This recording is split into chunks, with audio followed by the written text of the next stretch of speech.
Quand Allah a créé, comme il le dit, subhanahu wa ta'ala, le ciel et la terre, il les a appelés de se soumettre à lui bon gré, mal gré, ils ont dit, nous nous soumettons bon gré. Ils n'ont pas voulu cette responsabilité. Ils n'ont pas voulu de cette responsabilité qui a fait que celui qui se soumet à Allah subhanahu wa ta'ala volontairement est honoré dans ce bas monde avant l'au-delà. Et ce sont tous les prophètes que Dieu les bénisse.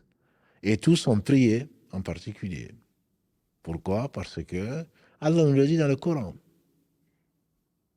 Et pourtant, il n'y a pas l'espace de 4 doigts, disait le prophète sallam, un jour meilleur qu'aujourd'hui. On a entendu un grand bruit. Il était à Médine. Il a dit, le ciel se plaint, c'est le ciel qui se plaint, et il a raison de se plaindre.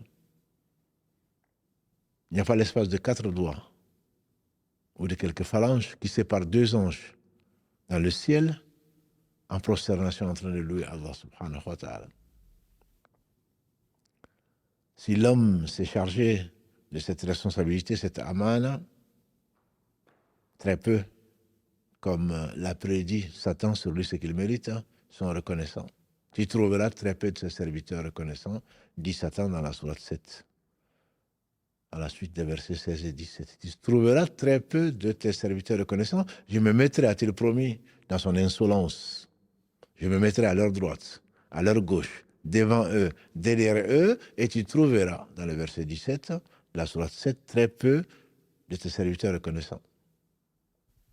Et donc, les anges qui sont auprès d'Allah subhanahu wa ta'ala, qui peuplent les cieux, qui peuplent la terre, surtout quand on parle d'Allah subhanahu wa ta'ala, qui peuplent ces mosquées, sont en prosternation en train de louer Allah subhanahu wa ta'ala.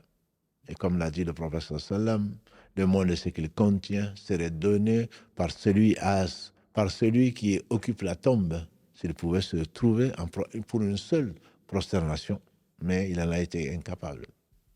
Allah dira au jour du jugement dernier, mon serviteur, est-ce que tu donnerais le monde et ce qu'il contient pour faire une prosternation?